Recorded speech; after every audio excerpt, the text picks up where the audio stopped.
Hello friends, ಎಲ್ಲರಿಗೂ ಸ್ವಾಗತ.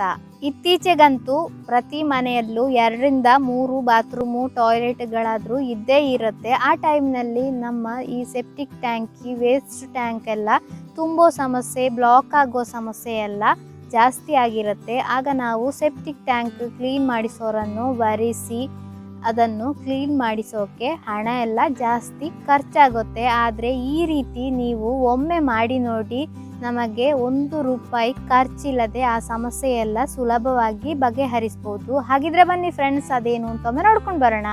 ನಾವು ಬಾತ್ರೂಮ್ ಕ್ಲೀನ್ ಮಾಡುವಾಗ, ಟಾಯ್ಲೆಟ್ ಕ್ಲೀನ್ ಮಾಡುವಾಗ ಹಲವಾರು ಕೆಮಿಕಲ್ಗಳನ್ನು ಬಳಸ್ತೇವಲ್ಲ, ಆಗ ಆ ಸೆಪ್ಟಿಕ್ ಟ್ಯಾಂಕಿನಲ್ಲಿರುವ ಬ್ಯಾಕ್ಟೀರಿಯಾಗಳು ಬೇಗನೆ ಸತ್ತು ಹೋಗುತ್ತೆ. ಆ ಬ್ಯಾಕ್ಟೀರಿಯಾಗಳು ಇದ್ರೆ ಮಾತ್ರ ನಮ್ಮ ಈ ವೇಸ್ಟ್ ಎಲ್ಲ ಬೇಗನೆ ಡಿಕಂಪೋಸ್ ಆಗುತ್ತಷ್ಟೇ. ಅದನ್ನೆಲ್ಲ ಬಗೆಹರಿಸಲು ಈ ರೀತಿ ಒಮ್ಮೆ ಟ್ರೈ ಮಾಡಿ ನೋಡಿ.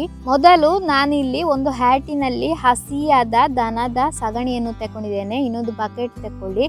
ಆಮೇಲೆ ಈ ಸಗಣಿಯನ್ನು ನೋಡಿ ಈ ತರ ಬಕೆಟಿಗೆ ಹಾಕಿ, ಸಗಣಿಯಲ್ಲಿ ದೊಡ್ಡ ಕಸ ಏನಾದ್ರೂ ಇದ್ರೆ ಅದನ್ನೆಲ್ಲ ಸಪರೇಟ್ ಮಾಡಿಕೊಳ್ಳಿ. ಸಗಣಿಯ ಸ್ಮೆಲ್ ಆಗದವರು ಮಾಸ್ಕ್ ಹಾಕಿಕೊಳ್ಳಿ, ಹಾಗೆಯೇ ಕೈಗೆ ಗ್ಲೌಸ್ ಅನ್ನು ಕೂಡ ಹಾಕಿಕೊಳ್ಳಿ. ಇನ್ನು ನಾವು ಅರ್ಧ ಬಕೆಟ್ ತುಂಬುವಷ್ಟು ನೀರನ್ನು ಇದಕ್ಕೆ ಸೇರಿಸಿ ಕೊಡೋಣ. ನಿಮ್ಮ ಬಳಿ ಹಸಿಯಾದ ಸಗಣಿ ಸಿಗ್ಲಿಲ್ಲ ಅಂತ ಹೇಳಿ ಒಣಗಿದ ಸಗಣಿಯ ಹುಡಿಯಿಂದ ಈ ತರ ಮಾಡೋಕೆ ಹೋಗಬೇಡಿ. ಅದರಿಂದ ಯಾವುದೇ ಪ್ರಯೋಜನ ಇಲ್ಲ. ಮಾಡೋದಿದ್ರೆ ಹಸಿಯಾದ ಸಗಣಿ ತಕ್ಕೊಂಡೇ ಮಾಡಿ. ಈಗ ನೋಡಿ, ನೀರೆಲ್ಲ ಹಾಕಿ ಆಗಿದೆ. ಇನ್ನೊಂದು ಈ ತರದ ಕೋಲ್ ಸಹಾಯದಿಂದ ಅದನ್ನು ಚೆನ್ನಾಗಿ ಕರಡಿಸಿ ಕೊಡಿ. ಹಸಿಯಾದ ಸಗಣಿಯಲ್ಲಿಯೇ ಹೇರಳವಾಗಿ ಬ್ಯಾಕ್ಟೀರಿಯಾ ಎಲ್ಲ ಇರೋದು.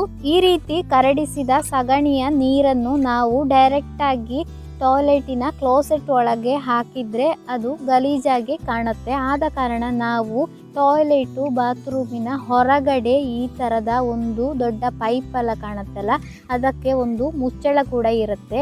ಆ ಮುಚ್ಚಳವನ್ನು ತೆಗೆದು ನಾವು ಇದರ ಒಳಗೆ ಹಾಕಿಕೊಟ್ರೆ ತುಂಬಾ ಒಳ್ಳೆಯದು. ನಾವು ಈ ಥರ ಹಾಕುವಾಗ ಕೈಗೆ ಬೇಕಿದ್ರೆ ಗ್ಲೌಸ, ಪ್ಲಾಸ್ಟಿಕ್ಕನ್ನು ಕಟ್ಟಿ ಕೊಡ್ಬೋದು. ಆಗ ಗಲೀಜೇನು ಆಗೋದಿಲ್ಲ.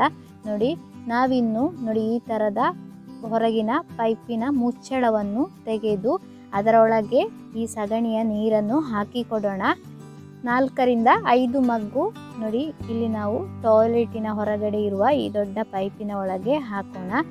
ಈ ರೀತಿ ಹಾಕುವಾಗ ಇದು ಡೈರೆಕ್ಟ್ ಆಗಿ ಸೆಪ್ಟಿಕ್ ಟ್ಯಾಂಕಿಗೆ ಹೋಗಿ ಸೇರುತ್ತೆ. ಸಗಣಿ ನೀರನ್ನು ಹಾಕಿದ ನಂತರ ನಾವು ಮುಚ್ಚಳವನ್ನು ಮುಚ್ಚಿಕೊಟ್ರೆ ಸಾಕು. ಇದೇ ತರ ನಾವು ಬಾತ್ರೂಮಿನ ಹೊರಗಡೆಯಿಂದ ಬರುವ ಈ ಪೈಪಿನ ಒಳಗೆ ಕೂಡ ಹಾಕಿ ಕೊಡೋಣ. ಇದು ನೋಡಿ ವೇಸ್ಟ್ ಟ್ಯಾಂಕಿಗೆ ಹೋಗುತ್ತೆ. ಅದರಲ್ಲೂ ಕೂಡ ಕೆಲವೊಮ್ಮೆ ಸ್ಮೆಲ್ ಬರುತ್ತೆ, ಬ್ಲಾಕ್ ಆಗುತ್ತೆ. ಅದು ಕೂಡ ಈ ತರ ಹಾಕೋದರಿಂದ ಸುಲಭವಾಗಿ ಬಗೆಹರಿಯುತ್ತೆ. ಈ ಪೈಪಿನ ಒಳಗೆ ಕೂಡ 4 ಮಗ್ಗಿನಷ್ಟು ಈ ಸಗಣಿ ಸೊಲ್ಯೂಷನ್ ಹಾಕಿ ಇನ್ನು ಮುಚ್ಚಳವನ್ನು ಮುಚ್ಚೋಣ.